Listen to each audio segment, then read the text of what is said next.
Eu gostaria de convidar os irmãos para abrirmos a palavra de Deus em Mateus capítulo 9, de 35 até o 38, um texto muito conhecido, especialmente por igrejas missionárias. 9, 35 a 38, diz assim: E percorria Jesus todas as cidades e povoados, ensinando nas sinagogas, pregando o evangelho do reino e curando toda sorte de doenças e enfermidades. Vendo ele as multidões, compadeceu-se delas, porque estavam aflitas e exaustas, como ovelhas que não têm pastor. E então se dirigiu aos seus discípulos: A seara, na verdade, é grande, mas os trabalhadores são poucos. Rogai, pois, ao Senhor da seara que mande trabalhadores para a sua seara. Irmãos, esse texto é muito conhecido, é um texto de Jesus, falando a respeito de missões. E quando nós olhamos aqui para a palavra de Deus nesse texto, nós vamos encontrar, os irmãos, eu quero dizer, antes disso aqui, é que eu sou presbiteriano de nascença, família presbiteriana de Minas Gerais, né? Eu sou paulista, aliás, paulistano, nascido em São Paulo, mas criado no interior de São Paulo, por isso eu tenho esse sotaque de mineiro. Mas minha família toda é presbiteriana. Eu estudei no seminário presbiteriano, sou presbiteriano por convicção, e por convicção eu fiz um sermão de 3 partes. Os presbiterianos normalmente 3 partes, né? O batista 4 e o pentecostal 7. Isso que a gente aprendeu no seminário, mas vamos deixar isso para lá. Eu gostaria de pensarmos em 3 lições aprendidas com o missionário por excelência, ou seja, aprendidas por Jesus, aprendidas com o missionário Jesus Cristo. Irmãos, quando nós, em todos os sentidos da nossa vida, na vida do Senhor Jesus, nós olhamos para Ele. Eu não sei quantos já leram o Novo Testamento todo, né? Pelo menos Mateus, Marcos, Lucas e João, coisa que a gente aprendeu. Eu na escola dominical, eu aprendi a cantar de Gênesis a Apocalipse. Tem muita gente que até hoje não sabe, né?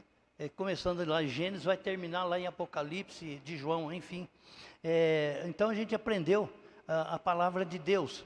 E quando a gente vê a vida de Jesus Cristo, a gente vê que é uma vida digna de ser vivida, é uma vida digna de ser imitada por seus seguidores, né? Jesus, se a gente começa a analisar aqui, nós vamos ver que Jesus foi perfeito em suas palavras, em suas respostas, ele foi perfeito em suas atitudes, em suas demonstrações de poder, enfim, ele foi perfeito em toda a vida dele. Então, uma pessoa como foi o Senhor Jesus, é uma pessoa digna de ser seguida, digna de ser imitada, é alguém com o qual nós precisamos, nós podemos e devemos aprender muito. Eu tenho visto muita gente que nunca leu nem o Novo Testamento. Eu quero dizer para os irmãos, quando eu estava no seminário, eu li a Bíblia, e depois que saí do seminário, a Bíblia não, eu li o Novo Testamento, e depois que saí do seminário, eu continuei lendo o Novo Testamento. Eu li o Novo Testamento 10 vezes. Até um dia que eu falei, eu tenho que tomar vergonha na cara. Porque a Bíblia não é Novo Testamento. A Bíblia é de Gênesis, Apocalipse. Então, não sei se a Sayuri lembra, mas lá no seminário tinha um professor que já faleceu, além do reverendo João Alves, o reverendo Cassimiro Coelho. Ele ensinou para a gente, olha, faz um pacto com Deus, sem Bíblia, sem café. Café da manhã, não é café, não. E lá no seminário, era um seminário pobre. A gente não tinha tanta coisa. Um pãozinho com margarina, um docinho, um leitinho, coisas assim essenciais. E sem aquilo seria mais difícil. Então a gente tinha que ler a Bíblia, né? A gente lia a Bíblia, sem café, e nós começamos a ler. E então, depois que eu já estava no ministério, eu falei, gente, eu tenho que tomar vergonha na cara. E eu fiz um pacto com Deus para ler a Bíblia todo ano. E durante já muitos anos, eu tenho lido a Bíblia. Até alguns anos atrás, quando eu falei, eu tenho que tomar vergonha na cara, ler a Bíblia uma vez por ano, não dá. E eu comecei a ler 2 vezes por ano, e tenho feito isso já há bastante tempo. Terminei de ler a Bíblia pela 57ª vez, em dezembro desse ano. Eu ganhei uma Bíblia em espanhol, e eu falei, eu vou ler essa Bíblia. Eu li em espanhol, é bem parecido com a nossa língua, né? e ler. Então eu tenho pedido a Deus uma coisa: Senhor, me deixa viver até 79 anos. Porque se eu estou com 57 para 79 são 22. 22 dividido por 2 dá 11. 11 com 57, 58 agora, 57, vai chegar no 67, 79. Bom, é para chegar, eu preciso mais 11 anos para chegar com 79 anos, 79 vezes lido a Bíblia. O que passar disso é bem-vindo também, né? Se tiver com saúde, Deus é que sabe. Então tem muita gente que não lê a palavra de Deus, muita gente que não conhece o que está escrito na Bíblia. Muita gente que não sabe se certo ditado, tal mãe, tal filha, isso é bíblico? É. Quem dá aos pobres empresta a Deus? É bíblico? É. E tem coisas assim, quem levanta cedo, como é que é? Quem levanta cedo, Deus ajuda, uma coisa assim, isso não está escrito não. E você tem que ler a Bíblia, ler a Bíblia. Bom, então a gente tem que conhecer a vida de Jesus, uma pessoa que é digna de verdade. E dentre muitas coisas, nós precisamos nessas 3 coisas, 3 lições aprendidas com o missionário Jesus, nesse texto aqui que nós lemos. Tá? A primeira delas, no versículo 35, diz assim: percorria Jesus todas as cidades e povoados, ensinando nas sinagogas, pregando o evangelho do reino e curando toda sorte de doenças e enfermidades. A primeira coisa que a gente observa aqui é disposição para o trabalho de Deus. Disposição.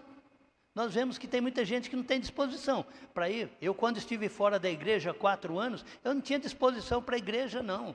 Não tinha disposição para Deus, não. Mas quando me chamava para o baile, eu ia. Eu tinha disposição. Mas graças a Deus eu só fiquei 4 anos e Deus teve misericórdia de mim, pegou minha orelhinha, torceu assim, falou: vem cá, rapaz, você é meu. E trouxe de volta. Mas para isso eu tive que perder um primo com câncer de estômago. Nós temos, quando a gente olha aqui, o texto diz que Jesus percorria todas as cidades e povoados. Nós temos que lembrar que Jesus, ele não tinha avião. Jesus, ele não tinha carro. Ele não tinha moto, ele não tinha nem sequer uma carroça. Ele percorria a pé.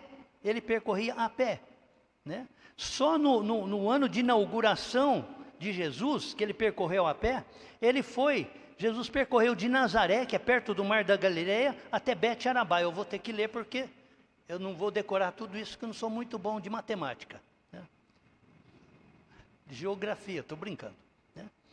Bet-Arabá, ele foi para o Mar da Galileia, voltou para o deserto da Judéia, depois ele foi para Bet-Arabá de novo, dali ele foi para Caná da Galileia, depois ele partiu para Cafarnaum, encostado no Mar da Galileia, depois ele volta para Jerusalém, lá embaixo, perto do Mar Morto, dali ele vai para Sicar, depois ele volta para Nazaré. Enfim, eu hoje estive pesquisei hoje à tarde, quantos quilômetros Jesus percorreu no ministério dele. Eu não estava lá para ver, mas lá diz os estudiosos que Jesus em 3 anos ele percorreu a pé mais ou menos 3.700 quilômetros. É quase do sul do Brasil até o norte, que são 4.000 quilômetros em linha reta. Se for fazer pelas praias vai dar quase 8, né? 3.700 quilômetros a pé, né? E uma coisa, quando a gente olha para Jesus, Jesus carregou a cruz. Não a cruz dele, ele carregou a nossa cruz por 8 quilômetros para chegar lá no Gólgota e ser crucificado nela. Ele percorria a pé todas as cidades e povoados, ou seja, não eram só as grandes centros, as grandes cidades, mas todas as cidades e os povoados. Não havia ali para Jesus nenhum lugar que não fosse necessário. Eu me lembro que quando eu me formei no seminário, eu me formei 1 ano depois da Sayuri. Quando eu me formei, nós cantamos um hino, onde quer que seja com Jesus irei, onde quer que seja. E outro, nem sempre será para onde eu quiser. Sabe uma das perguntas que as pessoas fazem para mim, além de, como você deixou o Brasil pela Romênia? Grande coisa, o Brasil só tem 36 vezes maior, 36 vezes maior que a Romênia, mas é umas 36 vezes mais tranquilo do que o Brasil. A Romênia é um país tranquilo, você pode andar com o celular na mão, é um país assim sem problema. 25 anos, nunca vi um assalto. Nunca. Lá, político, corrupto, que é preso, ele fica preso. Ele não fica, pega a pena de 400 anos e fica 2, não. Lá, se pegar de 400 anos, ele vai morrer lá. Porque lá tem justiça, eles. Então a gente olha para Jesus aqui e vê, não era só os grandes centros, as grandes cidades, mas todas as cidades e os povoados, as vilas, as currutelas, não havia lugar onde Jesus não queria ir, né? Por exemplo, quando nós fomos para a Romênia, quando nós sentimos o chamado, nós fizemos um projeto para ir para Bucareste. Bucareste é a maior cidade da Romênia. Atualmente deve ter uns 2 milhões e pouco de habitantes. Mas quando nós chegamos lá, nós nos preparamos, tem toda uma preparação. Não importa se é pastor, para ser missionário tem que fazer o curso de 1 ano pelo menos, porque é bem diferente ser pastor e ser missionário. E nós fizemos tudo que tinha que fazer. E nós fomos para lá. Mas a cabeça nossa era Bucareste. Nós fomos conhecer. Nós fomos conhecer 1 ano antes. Eu e Solange. Saímos de São Paulo, às 11 da noite, do dia 31 de dezembro, 34 graus. Chegamos em Bucareste, -10. Tudo branco. Tudo era neve, não é branco, alvo mais que a neve, não. Tudo era neve naquele país, tudo. Foi terrível, porque nós chegamos lá com roupas inadequadas. Hoje, por exemplo, se está 16 graus, 17 positivos, eu estou nessa, como vocês estão me vendo, já acostumamos. Hoje eu não suporto muito o calor, mas tem também o calor no verão, chega também 34, 35 graus. Então nós fomos para lá, a nossa ideia era, primeiro, meu desejo foi Escócia. Deus falou, não. É uma longa história, eu não vou contar aqui, que eu sei que os irmãos podem até dormir aí no banco. Mas o pensamento era Escócia. Me preparei, li tudo sobre a Escócia, assisti aquele filme do Mel Gibson. Enfim, eu me preparei psicologicamente para usar saia. Sabe que os escoceses usam saia. E eu me preparei, mas aí a missão falou, nós precisamos de você na Romênia. E na Romênia eu só sabia uma coisa, era um país que matava missionários, matava crentes. Eu sabia que era um país comunista. Eu estava tão desatualizado, que em 2000 a Romênia já fazia 11 anos que não estava no comunismo. Eu pensava que ainda estava. Comunismo, meus irmãos, é a maior, deixa eu achar uma palavra adequada, tragédia. É a maior tragédia. O comunismo é tão bom que ele pega a sua casa para eles. Depois, se a sua casa é grande e você tem família pequena, ele põe mais uns 2 famílias para morar lá. Mas eles são bonzinhos que eles te alugam a casa barata. Pega a sua casa, põe mais gente com você e te aluga barato. Isso é o comunismo. E lá foi 50 anos comunista.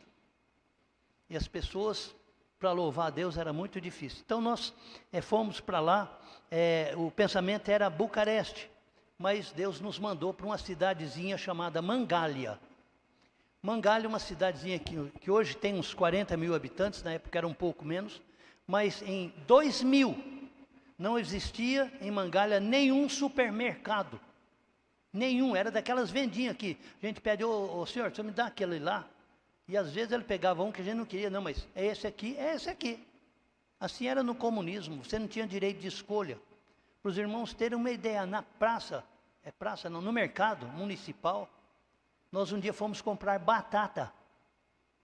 A Solange queria escolher aquelas batatas menorzinhas para fazer, para pôr no vidro, com aquelas coisas lá para a gente comer depois.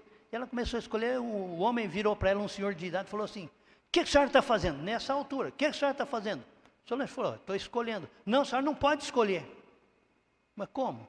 Não, a senhora escolhe um depois e os outros que vêm depois. Eu falei, mas eu não estou pedindo para fazer mais barato. Eu estou pagando, eu quero. Não pode escolher. Então tá bom, não posso escolher? Não, então não compro. Então não compra. Aí tinha uma outra moça que não era do tempo ruim lá do comunismo. Ela falou, pode vir aqui, do lado dele. Pode vir aqui a senhora pode escolher. E viramos fregueses dela, é claro. E do homem nunca mais voltamos. Não posso escolher nem batata. Né? Mas hoje, graças a Deus, Mangália tem 5 supermercados grandes. A gente tinha que viajar 40 quilômetros para ir no supermercado. E a gente não tinha carro, tinha que ir de ônibus, com um carrinho, enfim. Assim, esse era o lugar lá. Então Deus nos mandou para lá. O nosso pensamento, uma cidade de 2 milhões de habitantes. Deus mandou para uma de 40 mil habitantes. E olha, quando eu penso assim, Deus ele é tão maravilhoso, que foi lá que Deus nos usou, como eu disse, o país mais pobre, um dos missionários mais sem capacidade para isso. Quero dizer para os irmãos que eu não tenho doutorado de nada. Eu só tenho meu diploma de teologia lá do Seminário Presbiteriano Conservador e tenho esses anos de experiência, mas é só isso. E não quero fazer nenhum doutorado.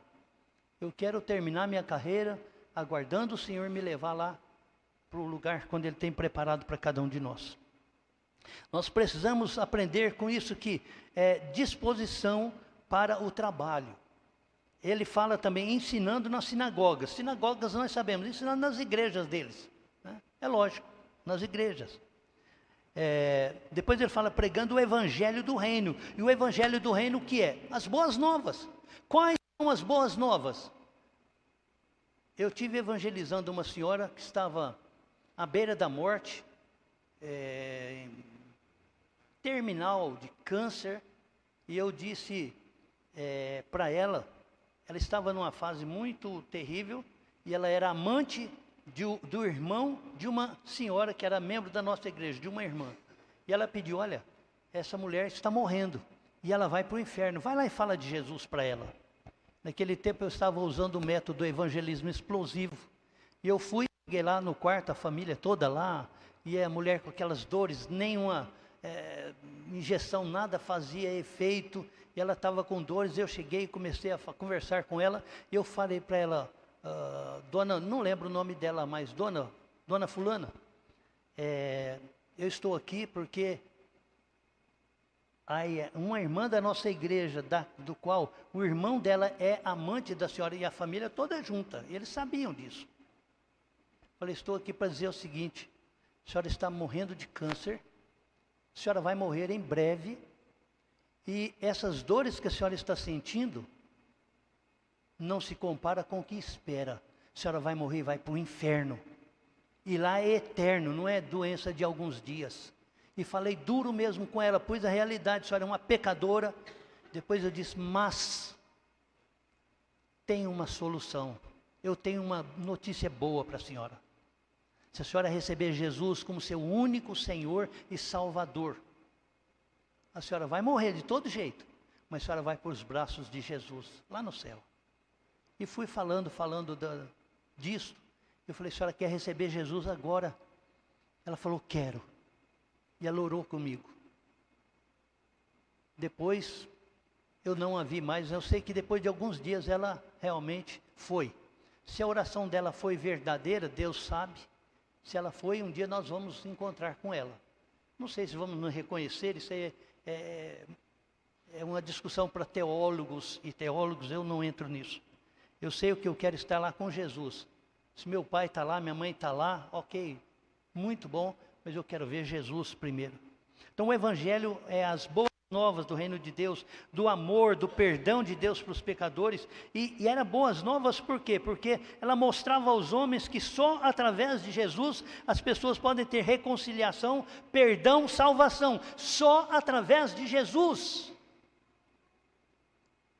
É uma coisa muito difícil a gente falar isso na Romênia, porque igual os católicos, os ortodoxos, que são 81% do país agora, era 87%, eles creem que Maria está intercedendo por eles lá. E muita gente pensa isso. Então é difícil você dizer que você tem que receber só Jesus. Mas aqui diz outra coisa, que Jesus curava toda sorte de doenças e enfermidades. E o texto ele não especifica, mas certamente ele curou doenças mentais, doenças corporais, espirituais, psicossomáticas, transmitidas, herdadas, adquiridas, enfim. Eu não sei se os irmãos têm percebido uma coisa.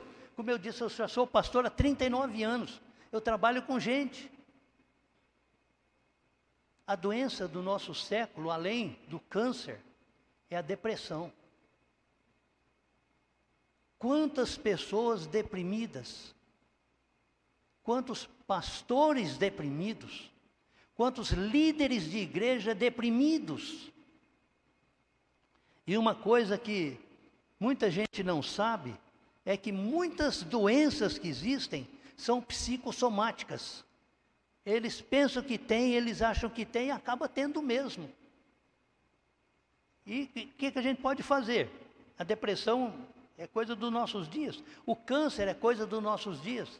Alguns anos atrás, minha irmã mais velha, abaixo de mim, eu sou o primeiro primogênito, mas minha irmã era missionária, evangelista, ela foi evangelista lá em Minas Gerais, no estado de São Paulo, e ela morreu de câncer no tempo da Covid. Minha outra irmã mais nova, Helena, foi missionária na Índia 28 anos. Voltou para o Brasil porque está com câncer. Fez o tratamento, tirou um seio e, graças a Deus, sarou. Pelo menos a gente viu que ela disse sarei. Então, quando nós olhamos isso, nós ficamos pensando uma coisa. Será que eu posso ajudar alguém? Eu tenho o dom de curar? Nós podemos não ter o dom de curar. E eu louvo a Deus por não ter esse dom. Porque vocês lembram que Jesus não tinha tempo nem de comer? Porque as pessoas queriam tocar em Jesus. Hoje eu vou tocar nas vestes de Jesus. Tem um cântico que fala isso, né? Eu vou tocar, eu vou ser curado. Quem quer ser curado? Nós todos. Ninguém quer viver doente. Agora você pode dizer, eu não tenho o dom de curar. Eu também não. Mas talvez você pode amenizar o sofrimento das pessoas, começando por pregar o Evangelho. As boas novas é o Evangelho. Mas muitas vezes nós temos o Evangelho, mas não compartilhamos com ninguém. Eu vou dizer uma coisa aqui, pessoal. Se essa igreja me der uma camisa hoje, amanhã eu estou usando. E alguém vai, que camisa bonita, eu ganhei lá da igreja tal, ganhei do irmão tal. Eu vim ao Brasil alguns anos atrás, e eu ganhei 2 camisetas de marca, até Pierre Cardin. Eu nunca tinha comprado uma coisa dessa, mas uma irmã me deu Pierre Cardin, eu usei na hora. Eu sinto alegria em mostrar aquilo que eu ganho. E o que eu tenho de mais precioso é a salvação, e eu não vou dizer para ninguém. Vou deixar meu irmão, meu parente, meu amigo morrer e ir para o inferno. Eu não tenho poder de curar, mas eu posso interceder por eles. Eu posso ajudá-los com alimento, com roupas, com conselhos bíblicos, enfim.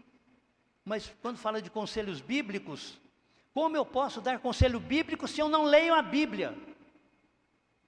Josué 1,8 é meu texto, e todas as igrejas que eu passo, pode ser aqui no Brasil ou lá na Romênia, eles sabem.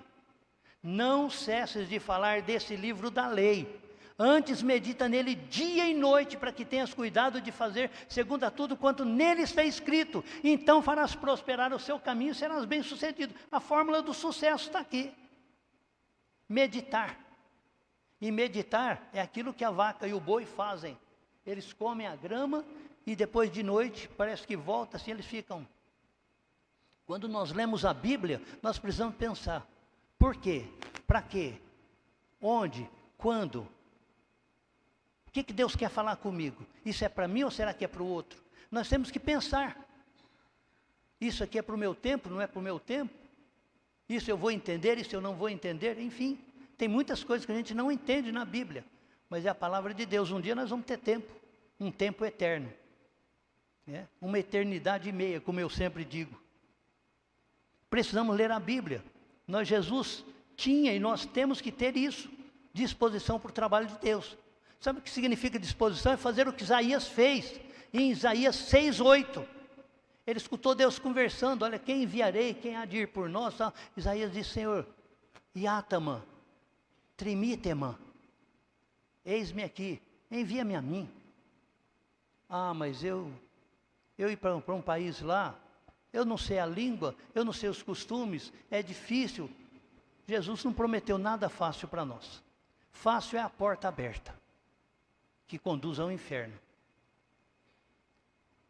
A segunda coisa que eu quero destacar para os irmãos, o versículo 36, ele diz assim: vendo as multidões, compadeceu-se delas, porque estavam aflitas e exaustas, como ovelhas que não têm pastor.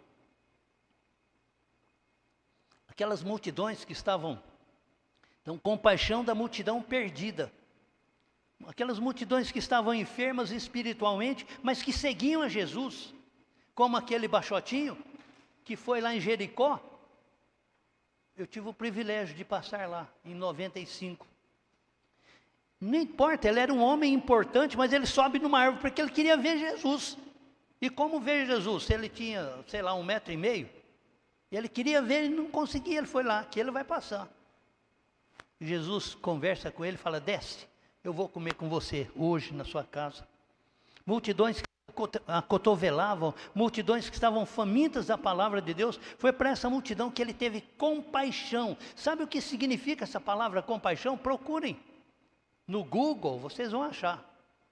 Mas compaixão é aquele sentimento, sabe, quando você vê uma situação tão terrível que te embrulha o estômago. Você vê aquilo assim e fala: meu Deus. Eu posso mostrar para vocês a foto da minha filha adotiva.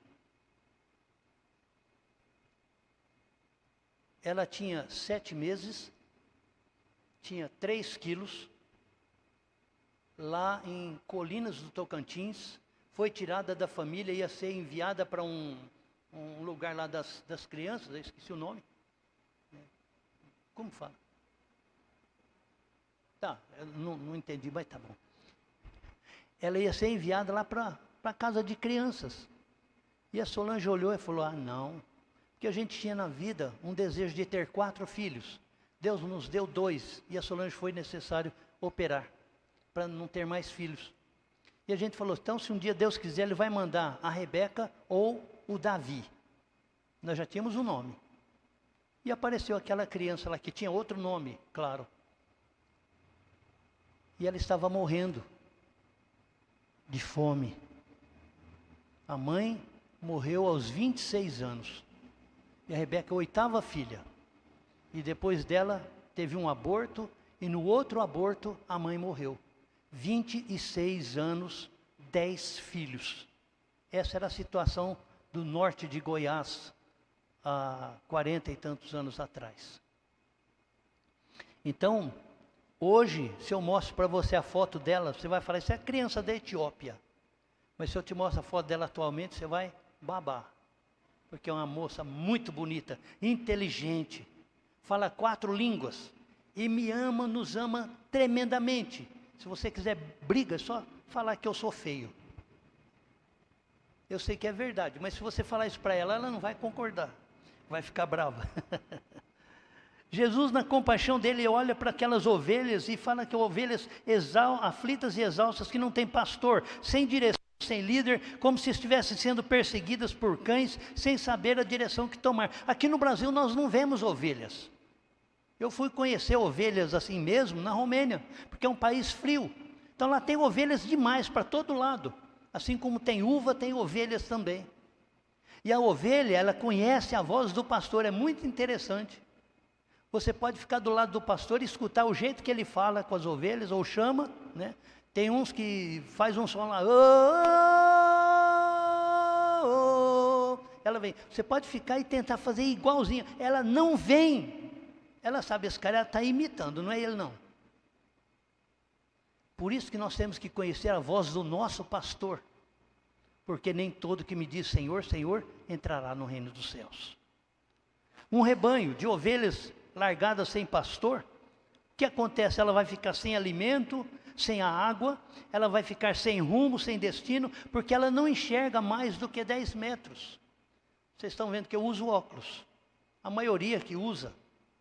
Mas se eu fizer isso aqui, acabou. Eu estou vendo que lá em cima tem um monte de gente, as cores eu ainda reconheço. Aqui na frente, não dá. A minha esposa eu sei que está aqui. Não posso, mas quando eu ponho aqui, eu vejo muito bem. Graças a Deus, existe isso. E a ovelha é desse jeito. Se ela não tem pastor, o lobo está vindo, ela pensa que é outra ovelha e vai para o lado do lobo. Ou os cães selvagens. ela fica sem destino, ela fica sem proteção contra as ciladas dos inimigos. E a última coisa, versículos 37 e 38, diz assim: então se dirigiu aos seus discípulos: a seara na verdade é grande, mas os trabalhadores são poucos. Rogai, pois, ao Senhor da seara que mande trabalhadores para a sua seara. Aqui nós temos a visão do trabalho de Deus. Diante dessa realidade aqui, Jesus se dirige aos seus discípulos e declara duas coisas importantes. Primeira, a seara é grande, a grandiosidade da seara. A seara não é apenas a minha família, não é o meu vizinho, não é o meu bairro, não é o meu estado, não é o meu país, a seara é o mundo. A seara é o mundo. Da Venezuela até a Argentina, da Guatemala até o Panamá, do México até o Alasca, de Portugal à União Soviética, do Marrocos até a África do Sul, e nem a Austrália não pode ficar de fora. A seara é grande.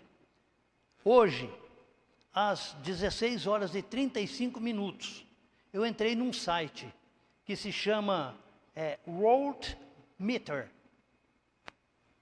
os metros do mundo. Estava lá escrito que hoje a população do mundo é 8 trilhões, 206 bilhões, 248 mil e tantas pessoas no mundo. Esse site é bem interessante, que ele mostra quantos tem, quantos que nascem por dia, quantos que morrem por dia, quanto que está crescendo. É bem interessante esse site aqui, hoje. E quantos são os povos não alcançados? Os povos com grupos humanos não alcançados são aproximadamente 11 mil povos em todo o mundo. São aproximadamente 2,3 bilhões de pessoas com poucas possibilidades de ouvir e crer no Evangelho de Jesus.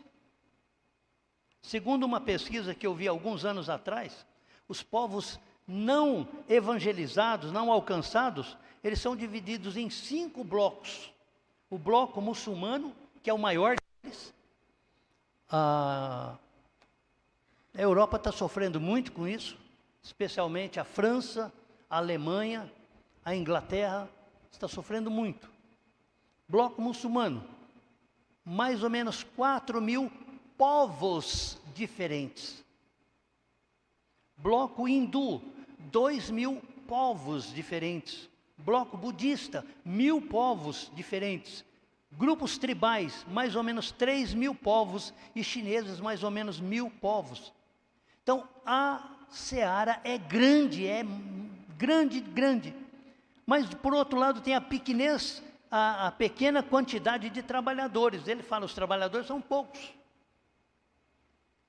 Nós sabemos que para as carreiras aí do mundo, quem é jovem, eu estou vendo essa igreja, tem vários jovens aqui, bonitos, saudáveis, creio que já estão na faculdade ou tentando entrar na faculdade. Nas universidades, milhares de excedentes procurando vagas. Mas para o ministério pastoral, para o ministério missionário, a mais urgente e recompensadora de todas as vocações. Vocês sabem quantos missionários presbiterianos tem hoje espalhado pelo mundo? Eu fiquei sabendo a semana passada. 310. 310, 311, alguma coisa assim. Quando nós fomos para a Romênia, eu era o número 77. De lá para cá foi, e agora, graças a Deus, está crescendo. Mas são 310 presbiterianos em todo o mundo. Como eu disse, na Romênia, uma igreja plantada, uma igreja presbiteriana plantada pela IPB, através de nós, umas.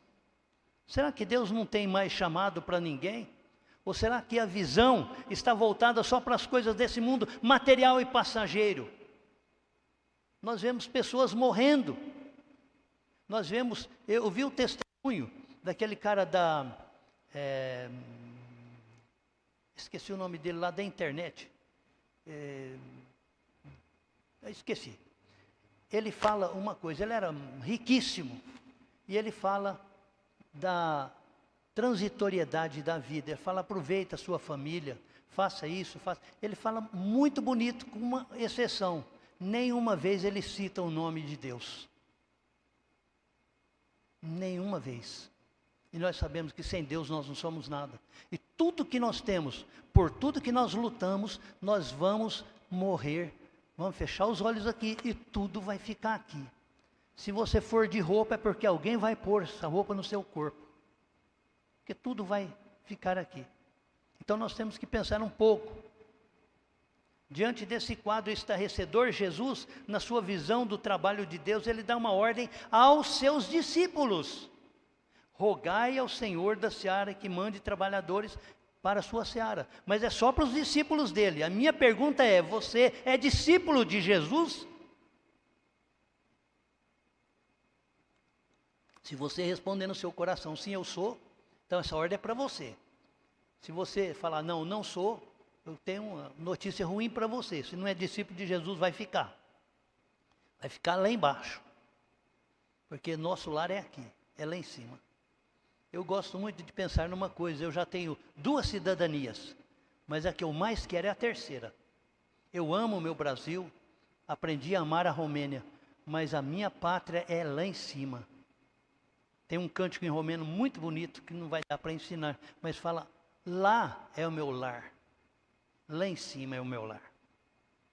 Então, quando nós olhamos aqui nessas ordens de Jesus, nós vamos ver 2 coisas interessantes. A seara não é nossa. Rogai ao Senhor da seara, ela não é nossa. A seara não é da igreja presbiteriana do Brasil. A seara não é da igreja batista, não é da igreja pentecostal, não é da igreja metodista, não é de nenhuma igreja. A seara é do Senhor.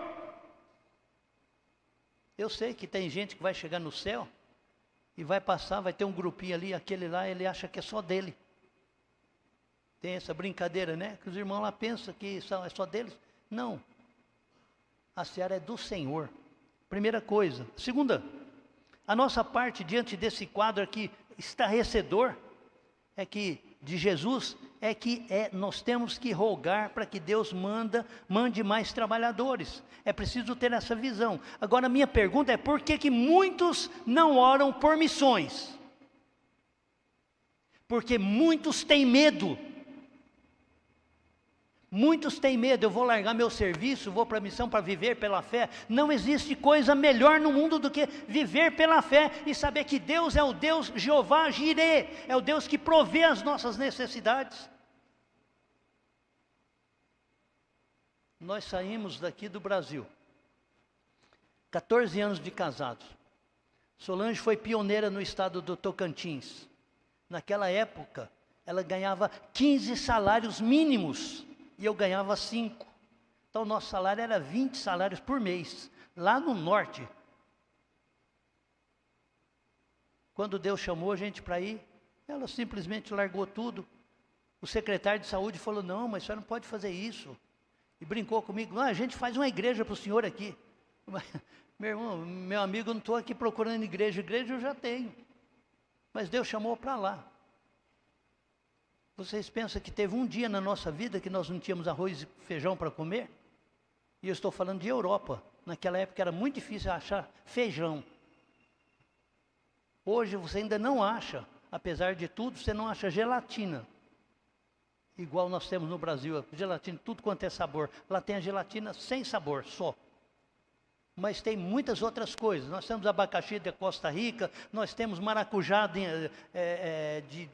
lá dos israelitas, nós temos manga do Brasil, nós temos várias coisas assim, e tem muita coisa de lá também, mas nós nunca ficamos sem ter o nosso arroz com feijão para comer. Apesar de romenos, nosso tipo de comer é brasileiro. Para mim não tem coisa melhor, que arroz, feijão, farinha, ovo, um bife se tiver, beleza, mas estou satisfeito com isso.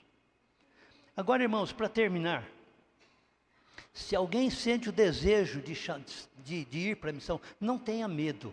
O Deus que chama, Ele capacita e Ele sustenta, Ele dá vitória. É Ele que faz através da nossa vida. Nós só precisamos ter disposição para fazer o trabalho. Vocês sabiam que no Brasil, 24 mil povos, no mundo, 24 mil povos existem. 266 estão aqui no Brasil.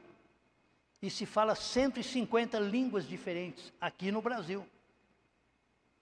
7.359 línguas no mundo, das quais somente 700 delas têm a Bíblia completa e 3.400 apenas algumas porções. Quantas versões da Bíblia nós temos em português?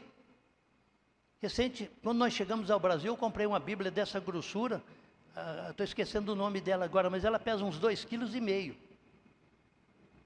Ela tem português e hebraico, português e hebraico, português e grego de cá. E eu gosto muito das duas línguas. E é com letras grandes, então eu comprei. Depois cheguei numa igreja, pastor, nós temos uma Bíblia, a Bíblia da Fé Reformada. Me deram outra Bíblia dessa grossura. Outra igreja me deu outra Bíblia. Eu estou levando uns 10 quilos de Bíblia para casa.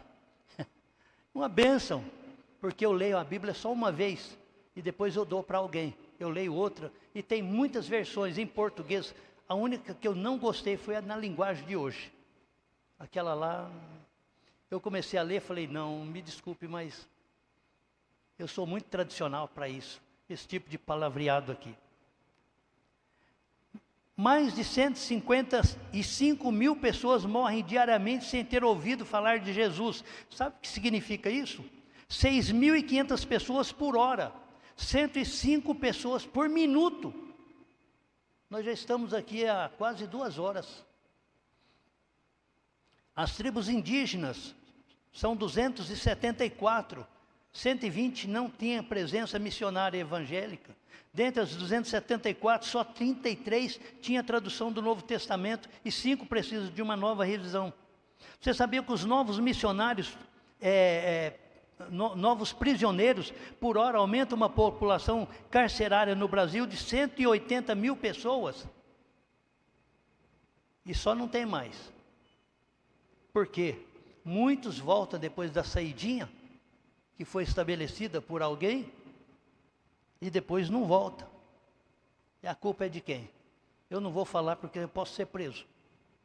E eu estou querendo voltar para a Romênia daqui a 20 dias, se Deus permitir. Agora um quadro, para terminar o quadro, que eu acho assim mais terrível, é dos missionários. 8,7% renunciam o campo missionário por falta de preparação adequada. Eu vou ser missionário, eu vou largar tudo, ele sai assim como aquele carinha que está apaixonado. Eu quero casar com essa e essa. Ele não percebe que ela tem um monte de defeitos, só vai descobrir depois do casamento, ou vice-versa. A moça se apaixona pelo rapaz e não interessa esse. Vai sem ter a condição. Eu, quando fui para ser missionário, eu pensei, eu sou pastor há 12 anos. E o presbítero Azor falou, não, meu irmão. Pastor é uma coisa, missionário é outra. O senhor tem que fazer o curso. E eu fui grandemente abençoado porque eu não podia fazer o curso em 1 ano. Eu era pastor em Rio Verde. Mas o conselho de lá era um conselho abençoado, uma igreja abençoada. Diz, pastor, o senhor faz em 2 anos, são módulos. O senhor fica 15 dias em Goiânia, eu fiquei 15 dias aqui em Goiânia, em Campinas, onde tinha o lugar lá perto da igreja de Campinas. E fiz o CTM lá. Tem uma irmã que está aqui também, que eu já ganhei um abraço hoje dela, está lá atrás, que também estava lá na minha turma. Fiquei 2 anos fazendo esse curso, 15 dias Goiânia e 15 dias Rio Verde, assim. E a igreja nunca tirou 1 centavo do meu salário. É uma igreja abençoada. Mas muitos, falta de preparação, 7,8% renunciam por falta de obrigação de pacto. Eu vou ficar lá, seja o que for, Deus proverá. Mas tem muitos que na primeira dificuldade, eles vão com o pensamento de que a teologia da prosperidade está certa. Deus vai dar, não vai me deixar faltar. Deus pode. Ele pode fazer você passar um monte de coisa difícil para provar você.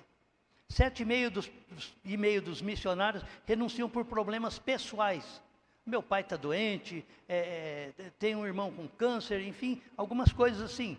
E 7,4% renunciam, esse é mais triste para mim, por problemas com colegas de trabalho.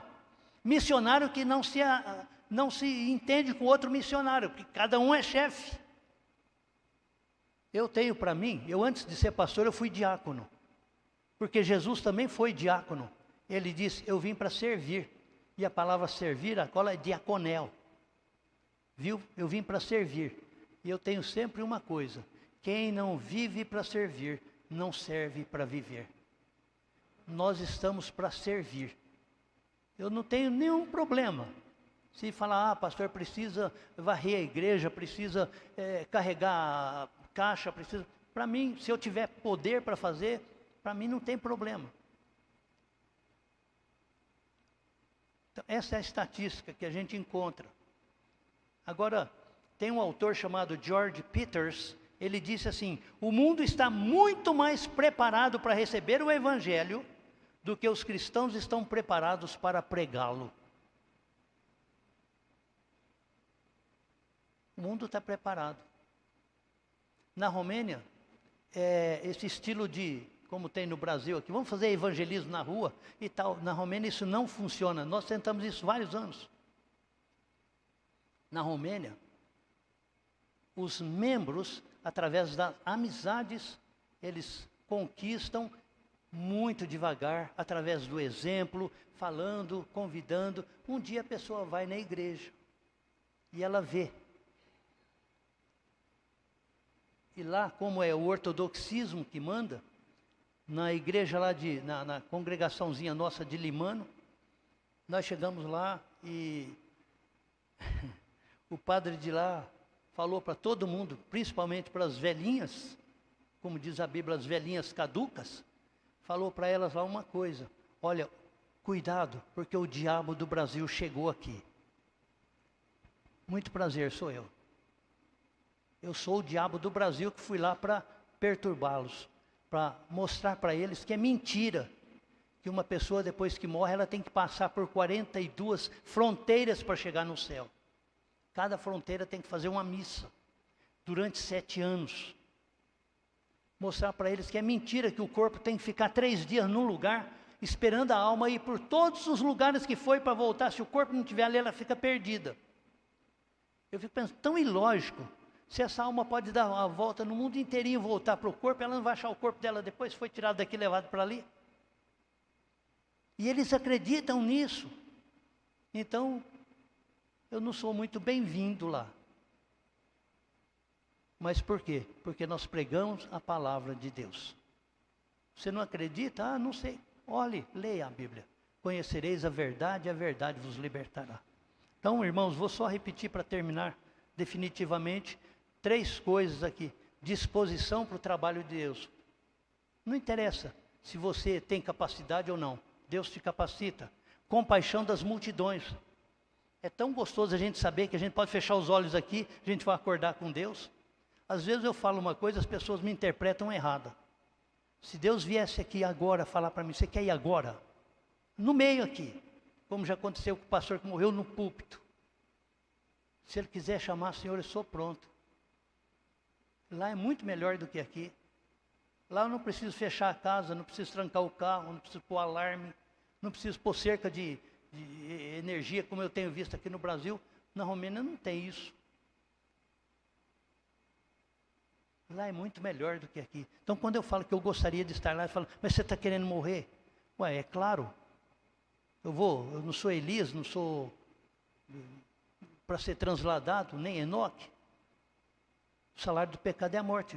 Eu quero morrer, sim, mas não quero me matar, não. A hora que Deus falar, vamos, Senhor, pega a minha mão aqui, estou pronto. E a visão do trabalho de Deus. A seara é grande, os trabalhadores são poucos. Você deve, pelo menos, orar. Orar e contribuir. Porque oração sem ação é tentação. Eu gosto muito do livro de Esdras, de Neemias. Neemias confiava em Deus tanto que ele pediu para o rei para ir para lá. E ele não teve coragem de pedir guarda para ir com eles, porque ele disse, Deus está conosco. Mas lá, quando foi reparar os muros, ele orou a Deus, confiou que Deus ia fazer, mas ele pôs guarda no muro. Por que nós fechamos a nossa casa? Porque nós sabemos que o ladrão pode entrar. Lá em Rio Verde entrou na minha casa enquanto eu estava na igreja e roubou minha casa. Mas a gente tem que fazer a nossa parte. Deus abençoe grandemente os irmãos. Esperamos um dia revê-los. Se não aqui, lá em cima. Porque é para lá que a gente vai. Aquele que tem Jesus como seu único Senhor e Salvador. Deus nos abençoe. Muito obrigado.